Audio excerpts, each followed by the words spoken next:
Very good evening to everybody. Webtel, as you are all aware, is a software company which is in various compliances. We are pioneers of TDS and XBRL softwares in the country, and also various other solutions. And we have a team of professionals led by CAs, CS, and various legal and software professionals. Next slide. We have also partnered with the government for various initiatives, and we have a bouquet of products like Virtual Office, which are websites for CA firms, which a new offering, which is a mini ERP for CA firms. Also, various TDS, income tax softwares, or a combination thereof, which is Goldmine, and WebEsign, which is for digital signing of documents, etc. So we have a bouquet of products, and our latest addition to that is a work at home solution, which we proudly call as WA.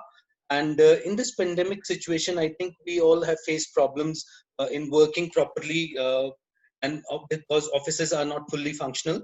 And let us see this.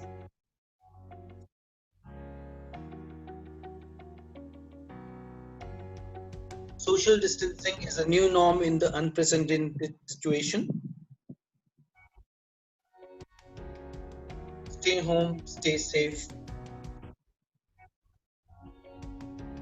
While safety is a big concern, how long can we wait for the situation to become normal?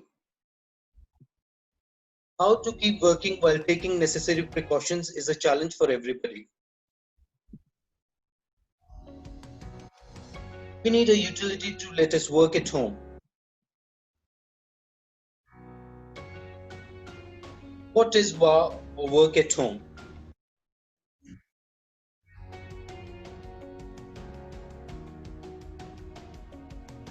WA is Webtel's new utility which allows access from anywhere to Webtel, TallyBusy, etc. other servers to virtual server in data center in India, available 24/7, and it also has an option to static IP in on-premise server.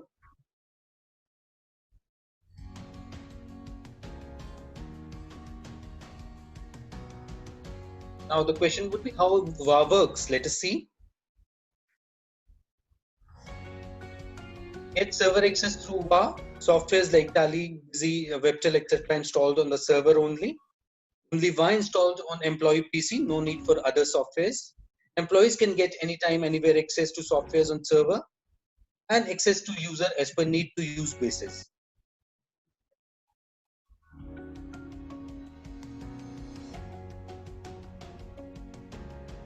WA work at home solution for everybody to help you work. And this is how you will work. There will be a central server either on your premises or on the cloud, and each one of you can access the system server through your own homes, and it will be as if you are working on a LAN environment. Such good speed with necessary hardware solutions and the Webtel solution. A small step by Webtel for safety and security of your clients and the staff. Now this QR code is there, which you can scan on your mobile phones if you want to know more about WA utility. And already many of our CA friends and advocate friends, other professionals have already started working from home, and on a very limited basis they go to offices and they are able to work at home using WA utility. So you can use your mobile phones scanners to scan this QR code and know more about this WA utility. Now, I would like to introduce Mr. Tushar Agarwal, who is a partner at Tattvam Advisors. So, Tushar Agarwal has more than 10 years of experience in indirect tax, and he has worked with more than 8 years with Lakshmi Kumaran and Sridharan attorneys.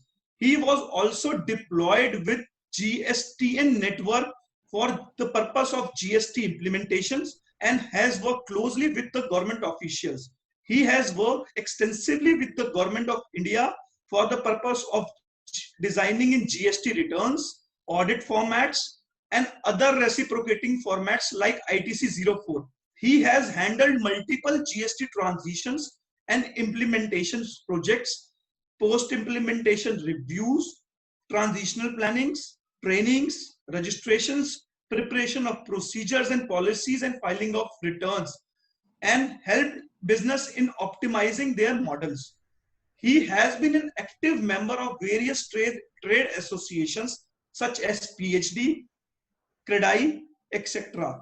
And he has been actively involved in taking up various issues, industry issues with the government authorities and the GST policy wing.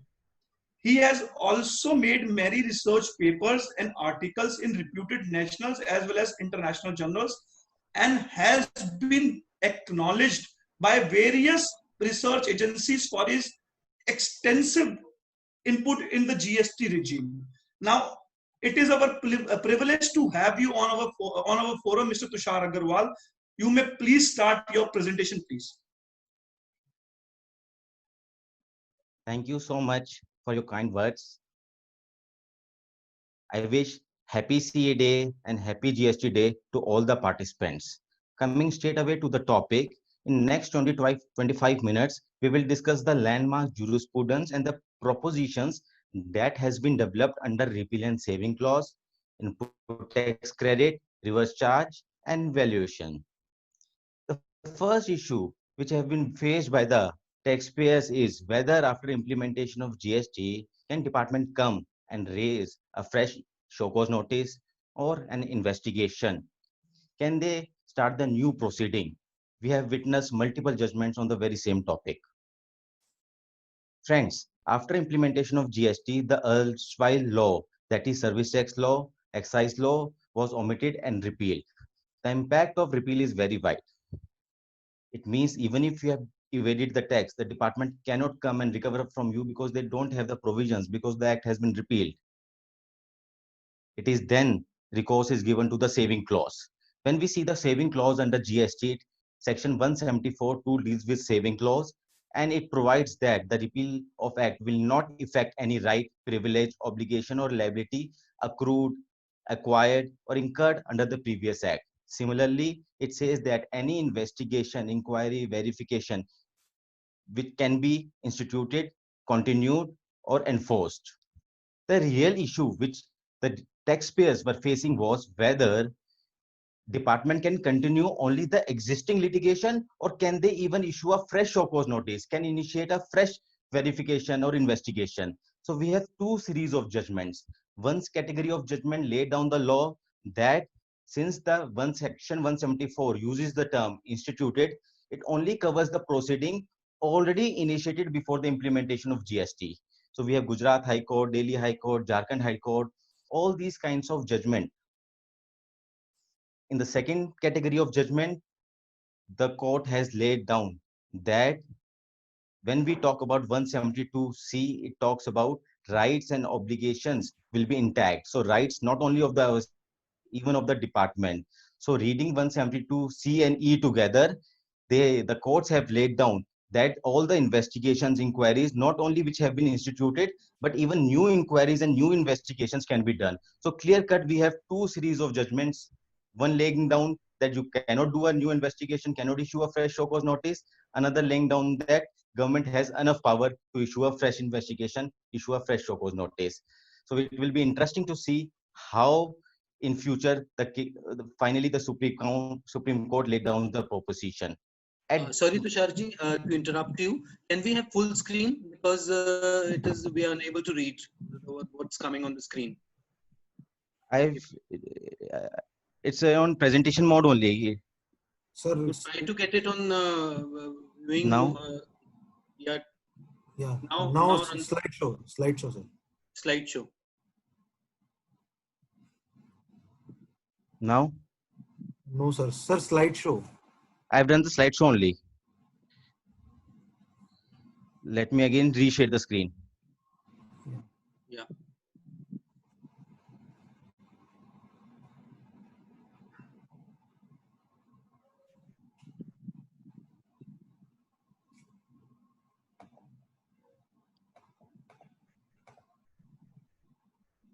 Is my screen visible now? Yes, sir. Yes, Screen sir. is visible.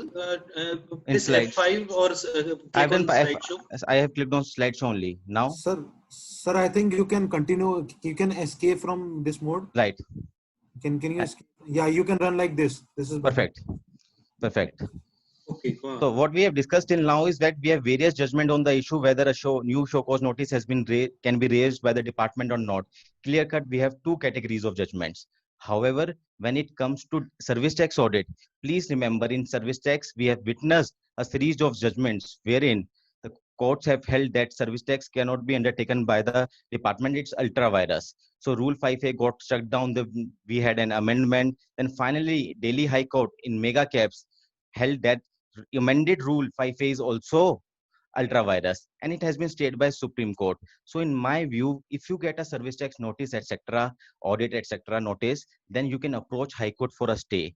But in my personal view, when we talk about issuance of a show cause notice or issuance of fresh investigation, etc., apart from service tax audit, the powers under saving clause under section 174 is wide enough for the government to carry out any such investigation. Now, the second issue which we faced in last 3 years is whether state government can amend their VAT Act post implementation of GST. The issue arose in the case of Kerala High Court and Gujarat High Court, Reliance Industries. The issue is simple. Under VAT Act, we had certain limitation periods for assessment, issuance of notice, etc. What state government did, they amended the VAT law to increase the limitation period. They amended the law. They said that I will increase the limitation period, say from 3 years to 6 years, 5 years, etc. The tax player approached the High Court. They contended that since the VAT Act has been repealed now by 101 constitutional amendment, the power to amend or power to frame law with regard to sale and purchase of goods have been taken away, and all these acts have been repealed by June 2017. How can they make the amendments? High Court agreed with the taxpayer and said that when all the VAT acts has been repealed in June 2017, and once the act is repealed, it means it nowhere exists. How can the state legislature introduce a fresh amendment? They don't have the legislative competence to actually amend the law. So it's a very important proposition which we should keep in mind, wherein the courts have held down that state legislature do not have the power to amend the VAT legislature when the same has been repealed in respect of those commodities which are not retained apart from petroleum, etc. Now coming to input tax credit, broader propositions and judgments. The first is with regard to the CGST credit of the other state. Say I am in Delhi and I am availing a services from, say, Karnataka state of accommodation services. They charge me CGST and SGST. We all are clear that SGST is a law which is state-wise law. So obviously SGST credit will not be available. But when we talk about CGST credit, can I avail CGST credit in Delhi? CGST charged by the Karnataka hotel, can I avail the credit in Delhi? If we strictly see the rules and the regulations under the GST law, section 16, 17, 18, you will not find any specific restriction under the act. CGST Act is a single act. You will not find any specific restriction that you cannot avail a CGST credit.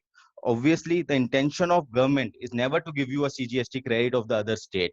And when this issue came before Rajasthan Appellate Authority, they held that CGST and SGST law are parallel and go hand in hand. When SGST credit is not available, then CGST credit should not be available. Furthermore, the government is of the view that even in respect of IGST, if somebody is supplying you an IGST invoice, and if the place of supply is different from the location of the receiver, say I'm in Delhi, there is a supplier in Gujarat charging IGST invoice on Delhi, that is me. But he writes place of supply as Maharashtra, still I will not get the credit.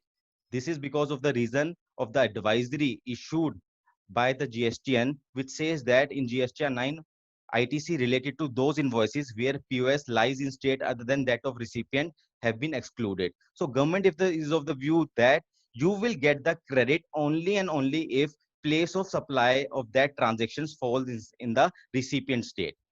However, there is no such clear-cut provision in the law.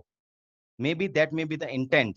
So it will be interesting to see how courts actually laid down proposition in this manner in the next few years. This issue will definitely go to High Court and Supreme Court, and it will be interesting to see.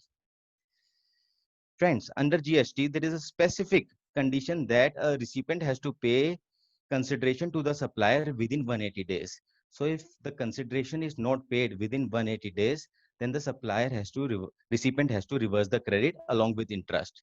And the proviso specifically says that this condition will not apply in case of transactions between distinct person or related parties that will be deemed that the consideration has been paid. On this issue, there was an interesting AR in the case of Sangvi Movers, Tamil Nadu AR. In this case, there was an appellant wherein the head office of the appellant has entered into a contract with the recipient units, that is distinct person, different registration of the same legal entity. So they had undertaken an MOU, and there was a consideration clause in the MOU that for these kinds of services, I will provide this much of consideration. When the issue came before AR held that since you have entered into a specific MOU between distinct person, that is between head office and branches, and for the services given by head office to the branches, as per the MOU, branches is liable to pay consideration, then until and unless they actually pay the consideration, credit will not be available and they will be hit by this condition. They also laid down that netting off is not a mode of payment. When this issue came before appellate advance ruling, they overruled the judgment of advance ruling and said that netting off is also a mode of consideration. No issue, you can pay consideration by way of netting off, but they were silent with regard to actual need for payment of consideration. In my view, to the extent the advance ruling laid down that in case of distinct person, you should actually pay consideration when there is an MOU specifying the consideration is incorrect. See, in case of supplies between different registrations, that is like cross charge, stock transfer, I'm talking about such kind of transaction. Even if you have mentioned in consideration amount in the MOU, does not mean that that is actually payable. You need to actually pay. There is no need to transfer the amount from say Rajasthan branch to the Delhi branch. These supplies in itself does not require consideration.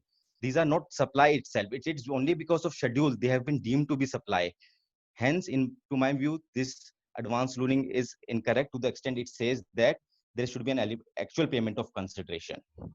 The next series of judgments which we have seen in last 3 years is judgments on section 17.5c and 17.5d, which says that works contract services or credit on goods and services used for construction of immovable property other than plant and machinery for own account will not be available.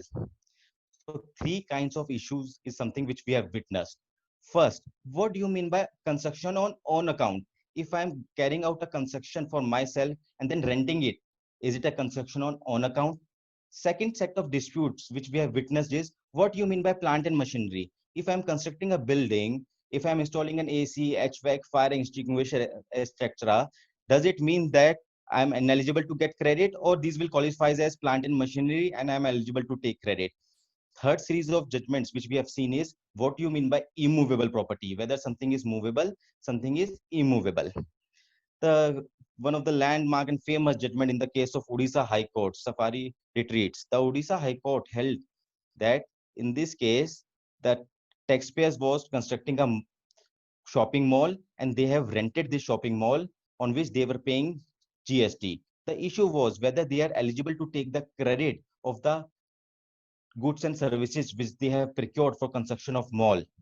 The Odisha High Court held that once the taxpayer is actually constructing a mall and immediately renting it out and earning rentals on which they are charging GST, and also the purpose of GST is to avoid the cascading effect, section 17.5d has to be read down to allow the taxpayers to avail the credit.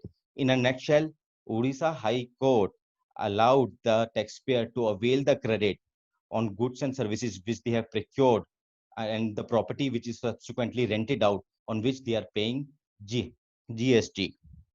In my humble opinion, I have some reservation on this judgment. This is still pending in Supreme Court. Appeal has been filed.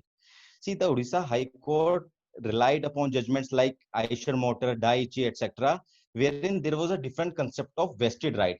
We all know Senvet credit or ITC is a vested right, but there is a difference between vested right and statutory right. Vested right is something when you eligibly avail a credit and then government tries to take away that credit. However, in this case, when we read section 16 and 17 together, my eligibility in itself is questioned. So the way section 17 is drafted, it says if I'm using the property on account, I will not be eligible to take credit. So own account means for my own use. When I'm renting it, I'm not further supplying the immovable property. I'm using it on my own account for renting purpose, for storage and warehousing purpose, etc. So in my humble opinion, placing reliance on this judgment will be a very risky proposition. But in any case, we have to wait and see how Supreme Court finally laid down the proposition.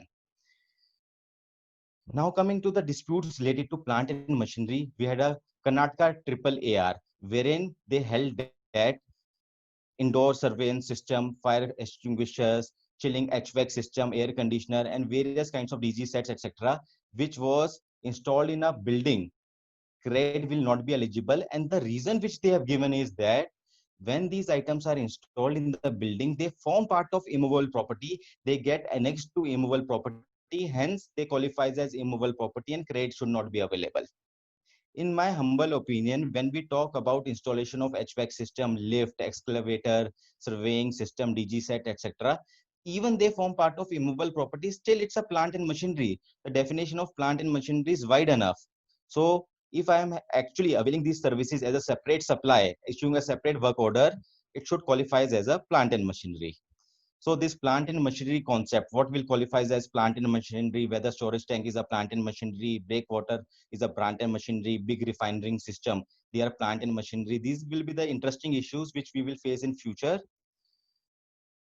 To conclude, when we talk about construction of a building, we have something called a civil structure. Second is plant and machinery called, say, air conditioner, excavators, etc. Third is my movable items, say furniture, tables, etc. So long as I am able to substantiate that I am separately availing the supplies of plant and machinery and movable properties, I should get the credit. In ITC, there is a specific section 17.5G, which states that credit of goods and services on account of personal consumption will not be available. Now, we had certain ARs which had said that when you're giving, say, a rent-free accommodation to a managing director or they are staying in a hotel, etc., since it's for their personal consumption of the employees, credit should not be available. So what do you exactly mean by personal consumption in this section 17.5G?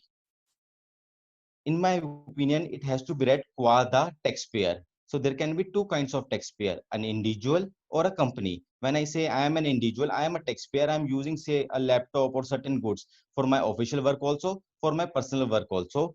Fine enough, credit will not be available. When we talk from a company's perspective, so whatever expenditure they incur on the employees, say staying in hotels, their flight tickets, etc., is it really a personal consumption by the company? It's a business expenditure which is being incurred by the company for its employees. Employees are working for the company, and to my mind, this condition of personal consumption has to be read qua the recipient of service, that is the company, and it should not be applicable. So these judgments needs reconsideration. The next set of disputes which we have seen in last 3 years is with regard to eligibility on various kinds of marketing schemes. Section 17.5 specifically says ITC in respect of goods lost, stolen, written off, destroyed, or given by way of disposed by way of gifts or samples shall not be available. So we had few ARs like Sanofi India, Maharashtra, and then Surfa Court, wherein it was held that where the goods which are distributed under various schemes, the credit of the same will not be available. In Sanofi India, they had come out with a marketing scheme wherein the dealers were given reward points on purchase of certain quantity of goods and later which could have been awarded. The advance ruling held that since contractually it's only a general scheme and contractually you're not obliged to pay them, not obliged to reward them, it is not way coming out of any contract, the credit on goods and services given as a part of marketing scheme to dealers will not be available. Similarly, the Karnataka AR held that the goods and services which you give as a part of various schemes and free will not be available. In my humble opinion, when we see section 17.5, please again read it. It says ITC in respect of goods lost, stolen or disposed of by way of gifts, etc. So there can be three categories. First, I'm actually giving certain goods free of cost, say gold coin free of cost on the value occasion, etc. No issues, credit is not available. When we talk about free services, say air travel service, I give them free Indigo vouchers, etc., some service vouchers, etc. Since this is an expenditure which is incurred in the course of business and it is not specifically covered under 17H, 5H. So credit should be allowed. So the restriction under 17.5H is qua the goods and not services. Even though Karnataka AR held that free services, credit on free services is not available, to my mind, that judgment is ruling is incorrect. The third point which we need to keep in mind is our contractual arrangements for providing the schemes. So if I contractually provide for an arrangement of giving, say, on purchase of certain quantity of goods, I am liable to give them X product free, Y product free, and there is a contractual arrangement which is entered with the customer, then in these situations, we can say that I'm not giving anything free. Effectively, what I am getting the consideration is for all the products which I'm giving to them. And hence, credit should be available. But we should keep in mind two important points. First is that in this, we have to keep two important points. The first important point which we need to keep in mind is that there can be a risk of composite supply or mixed supply. So if you are giving two unrelated products, say one at 12%, another at 18% together for a single consideration, then you may run into a risk of mixed supply, charging the entire consideration at higher rate. Second is that there should be a proper contractual arrangement agreed in writing. Then only you will get the benefit. Otherwise, the way advanced rulings are being delivered on all these issues, most of the cases you face difficulty in taking the credit. Now, coming to our third issue, reverse charge mechanism. One of the most landmark and interesting judgment has been in the case of Mohit Mineral. See, in case of import of goods on CIF basis, I import the goods on CIF basis. It is the foreign shipping line who provides the transportation services to the foreign supplier. So the actual contract of transportation of goods from the foreign location to Indian location is between the foreign shipping line and the foreign supplier. I, as an importer, I import on CIF basis. Section 5(3) of the IGST Act provides and empowers the government to enable and empowers the government to enable recipient to pay under reverse charge in certain cases. So Section 5(3) gives power to the government so as to make recipient of service liable to pay reverse charge instead of the supplier of services. Now, in case of import on CIF basis, it is the foreign shipping line who is providing the services to the foreign supplier. Who is the service provider? The foreign shipping line. Who is the service receiver? The foreign company who is exporting the goods. I'm only the importer of goods. So am I a recipient? So there is a vacuum in law.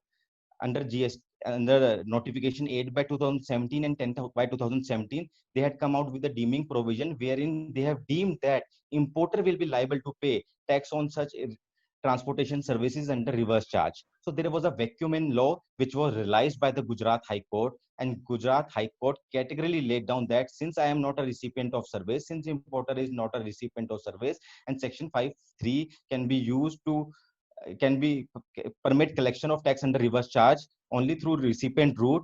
Hence, the levy is ultra virus. Not only this, they even went ahead and said that the services itself is not taxable in India, and that's a very major proposition laid down.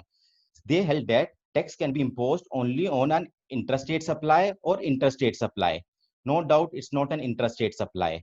In GST, we have a residuary clause under IGST Act, Section 75C, which says that supply of services in a taxable territory other than intrastate supply will be deemed to be interstate supply. So supply of services in a taxable territory.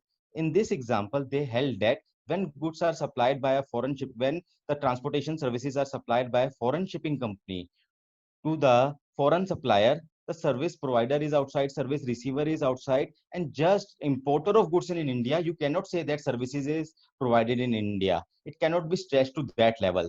So that's a very major proposition laid down under this judgment. And similarly, Calcutta High Court also followed the very same judgment.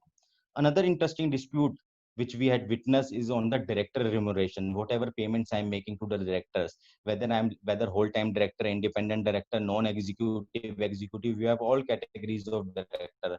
We had multiple advanced ruling, and then the clarification came through circular number 140.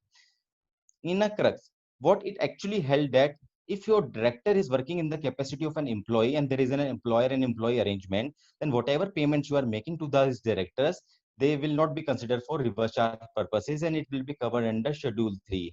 So if you make a payment to an employee director, then these payments will not be covered under reverse charge. However, if you are making payment of say commission amount, sitting fees, etc., to a non-employee director, who may be an independent director, etc., reverse charge will be attracted. And whether a person is actually an employee director or a non-employee director, has to be seen for the contract with the director. You don't go by the designation. Even when we talk about whole-time director, the definition of whole-time director itself is an inclusive definition. So it includes a director who is in whole-time employment. So it may include another director also. So we have to be very careful with regard to the contract which I have entered in with the director. So if I'm making any payment to the director, rest be assured that no reverse charge is applicable, so as long as they are acting in the capacity of employee, but you have to prove that they are acting in the capacity of employee through your contractual arrangement. Lastly, we will just discuss in another 5 minutes the landmark case on valuations. See, under GST, we know the unique concept of GST is the concept of supplies between distinct persons.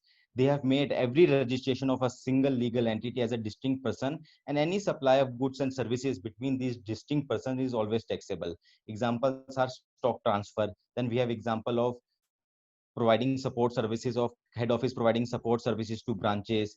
Then we have examples of giving of corporate guarantee by one related party to another related parties, multiple companies using the same common infrastructure. So we have various kinds of transactions which attracts GST as supplies between distinct persons or related parties. One of the most important issue arose with regard to the valuations between distinct parties and distinct and related parties. When we see the valuations, we have a concept of open market value, then we have a concept of value of supply of kind, goods and quality, then we have a concept of 110% of the cost of production, residual value, and we have two provisos. The issue which came before various advanced ruling was that there is a proviso under valuation rule, second proviso to rule 28, which says that if my recipient is getting full credit, then whatever amount I show on the invoice, that will be treated as open market value, and I should get and the recipient, and that value should be the final value for the purpose of GST. The issue at advanced ruling level was some of the rulings held that you cannot directly go to the second proviso and you have to go sequentially. If open market value is available, opt for open market value. There is a first proviso which says that on stock transfer, you have to apply 90% of the value of the goods at which the goods are sold from the depot. So that 90% rule has to be applied. Later on at appellate level, all these rulings were overruled and it was held that we can directly go to provide second proviso to rule 28. And it's a welcome judgment, though we have seen that we should generally not rely much upon advanced rulings. They are generally adverse. But in the context of valuation between distinct persons, they have realized that we can directly go to the second proviso to rule 28. And as per second proviso to rule 28, where the full credit is available to the recipient, then the value adopted on the invoice will be treated as open market value, and so is a welcome judgment. With this, I end my presentation. Thank you so much. Over to you, Pritamji. Thank you, Tushar, for your insightful thoughts. Your experience says it